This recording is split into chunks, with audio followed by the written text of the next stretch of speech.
오늘 했던 뉴스 시사평론가 김종배 씨입니다. 안녕하세요. 네, 안녕하세요. 네, 지난 월요일 날 만나고 오늘 이제 두 번째 새누리당하고 세월호 가족대책위원회에 아주 구체적인 협의가 지금 진행되고 있다고 그러죠? 네, 좀 전부터 이제 2차 회의에 들어갔는데요.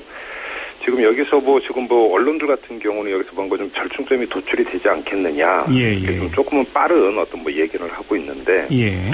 아마도 여기에 근거를 두고 있는 것 같습니다. 좀 기억을 되돌려 보면 여야 원내대표 간 2차 협상이 있기 직전에 유족 측에서 이른바 가이드라인이라고 하는 것을 제시한 바가 있었습니다. 그때 김무성 대표를 만났을 때 그렇게 했었죠? 그렇습니다. 예. 그러면서 이 가이드라인이라고 하는 것들을 제시한 바가 있었고, 이 가이드라인은 사실은 이 특검을 통한 수사권 행사라고 하는 것을 전제로 하는 가이드라인이었거든요. 예. 따라서 아마 이 수준에서 합의점에 도출되지 않겠느냐. 이게 이제 언론의 전망인데, 뚜껑을 좀 열어봐야 되는 거죠. 특검 추천위원이 이제 모두 7명인데요. 네. 그 중에 이제 정부 쪽에서 1명, 법무부에서 1명, 법원에서 1명, 변협에서 1명, 이렇게 3명이 있고, 그다음 여야가 4명이지 않습니까? 이제 여야 각각 2명씩 이렇게 돼 그렇죠. 있는데요. 그 가운데 이제 여당 쪽 2명을 야당이나 유가족들이 동의하는 분으로 하겠다가 2차 합의안이었었죠. 그렇습니다. 근데 이제 당시에 가이드라인이라고 이제 3가지를 제시를 했는데 조금 미묘하게 다릅니다. 첫 번째는 야당이 아예 그냥 특검을 추천하게 하라. 이게 첫 번째 아니고요. 두 번째는 여당목 특검 추천위원을 야당이 선정하게 하라. 이거고요. 세 번째는 이 국회목 특검 추천위원, 그러니까 도합 4명이 되는 거겠죠. 이 국회목 추천위원을 진상조사위원회에서 추천하게 하라. 이 3가지가 당시 유조 측에서 제시한 가이드라인이었습니다.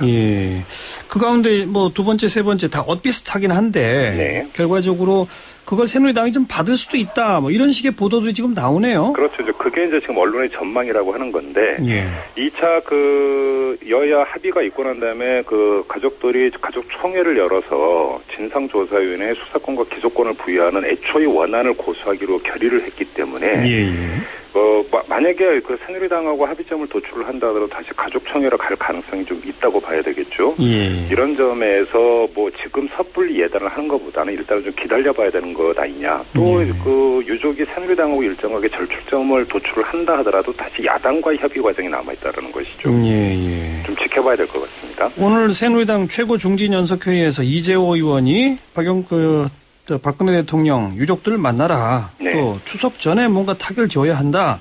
또 새정치연합 박영선 원내대표도 9월 되기 전에 타결해야 한다. 다들 좀 절박하긴 하죠. 그렇죠? 그렇습니다. 지금 새누리당이나 새정치연합 입장에서 각각 이게 조기 타결되는 것을 원하는 이유가 있는 것 같습니다. 새누리당 입장에서는 이게 지금 교착 국면으로 가면서 범국민운동으로 지금 확산되는 조짐을 보이고 있지 않습니까? 여기에 이제 상당한 정책 부담감을 느끼는 것 같고요. 이게 이제 확산이 되다 보면은 당연히 국민과 정권 간의 대립각은 날카로워지고 그 틈새에서 새누리당은 입지가 좁아진다라고는 정책 부담을 안고 있는 것 같고요. 새정치연합 입장에서는 2차 합의가 유족에 의해서 거부된 이후에 독자적인 정치적 해법을 제시하기가 어려운 상태에 빠져버렸습니다. 이런 상태에서 이 상황이 장기화된다면 이 무능정당, 무력정당의 이미지라고 하는 것은 갈수록 더 부각이 되게 되죠. 부담이 되는 겁니다. 그렇죠. 그런 점에서 조기 타결이 새정치연합 입장에서도 반길 일이라는 것이죠. 새정치연합 쪽 소속 의원들, 저희 방송도 인터뷰했고, 다른 데도 인터뷰한 내용들을 보면, 새누리당과 가족대책위 사이의 논의 환영한다. 거기서 합의가 되는 것도 환영한다. 라고 말하긴 하지만, 사실 조금 모양이 궁색하긴 해요. 그렇죠? 야당은 빠지고 여당하고 가족대책위가 바로 협상해서 뭔가 합의안을 낸다. 모양새가 좀 그렇죠? 모양새는 그런다 하더라도 새정치연합이 이것을 반기지 않을 이유는 없는 것 같습니다. 왜 그러냐면 박영선 원내대표 겸 혁신위원장이 이미 수차례 이야기한 바가 있죠. 새누리당을 향해서 유족을 만나라고 촉구를 했습니다. 오늘도 비슷한 취지의 발언을 했습니다. 금주 내로 새누리당을 향해서 이번 주 안으로 유족과의 어떤 합의점을 도출하길 바란다. 이런 취지의 발언을 했었죠. 그런데 여기서 만약에 이제 이런 현상이 있는 거죠. 유족이 새정치연합은 완전히 배제한 상태에서 새누리당하고만 협상을 해서 절충점을 도출한다면 분명히 새정치연합 입장에서는 기분이 좋지 않겠죠. 그리고 예. 정치적으로 좀 이 궁색해지는 그 처지를 모면하기가 힘들 겁니다. 그렇죠. 하지만 예. 양상을 잘 보면 그 유족 같은 경우가 새정치연합을 배제하고 있는 건 아니라는 겁니다. 예. 이게 지금 3자 협의체 구성을 이야기를 했지만 3자 협의체는 구성이 안 됐어요. 예. 그러니까 3자 협의체라고 하는 건 여야와 유족 대표가 한 자리에 모여 앉아서 협의하는 것 아니겠습니까? 예. 근데 그게 아니라 삼각 협상이 이루어지고 있다는 겁니다. 그렇죠, 그렇죠. 그러니까 예. 그러니까 유족과 여당 만나고 또 유족과 야당 만나고 또 여야 만나고 이렇게 삼각 차원에서 이게 진행이 되고 있기 때문에 예, 예. 새정치연합이 지금 배제되고 있다고 볼 수도 없거든요. 예. 그런 점에서 본다면 이런 것을 통해서도 조기 타결이 된다면 새정치연합 입장에서도 그렇게 싫은 기색을 내보일 이유는 없을 것 같습니다. 그래서 지금 전면적인 장외투쟁 이런 것도 아니고 네. 그러나 어쨌든 국회 일정은 보이콧하면서 네.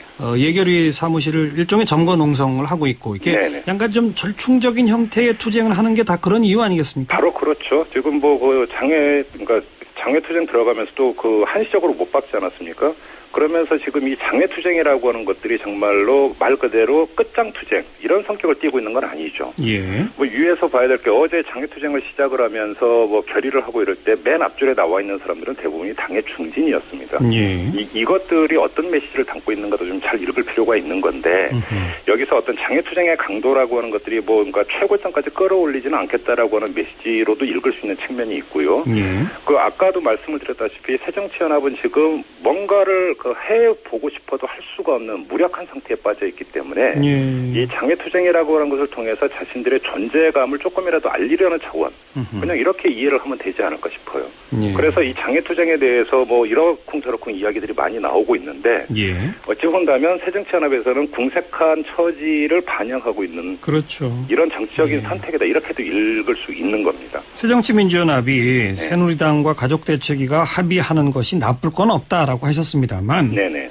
결국 만약 새누리당이 가족대책이랑 정말 합의를 이뤄낸다면 득보는 건 새누리당 쪽 아니겠습니까? 전국 결과적으로는 새정치연합보다는 새누리당이 조금은 더 부각이 되겠죠. 그런다 하더라도 그러니까 플러스 마이너스를 따져볼 필요가 있는 거죠. 이게 이제 장기 공전으로 갔을 때 와 비교를 해서 본다고 한다면 차라리 조금 자신들의 존재감이 약화가 되더라도 타결되는 게 더 나을 수가 있다라는 판단을 하고 있는 것 같고요. 예. 지금 만약에 유족이 새누리당과 만나서 타결을 짓는 거에 대해서 마땅치 않다면 오히려 뒤에서 계속 지원하는 발언을 할 이유가 없는 것 아니겠습니까? 그렇죠. 새정치연합에서. 예. 여야 정당의 이해득실 여기서 좀 따지긴 따졌습니다만 그거 따지지 말고 좀 조기 타결됐으면 정말 좋겠습니다. 어쨌든 가족대책위 분들도 동의할 수 있는 안을 만들어내는 거는 우리 국가적 과제 아니겠습니까? 물론입니다. 거기서 정말 집권 여당이 제대로 된 정치력을 좀 발휘해 주길 기대해 봐야 되겠네요. 네네. 수고하셨습니다. 고맙습니다. 시사평론가 김종배 씨였습니다.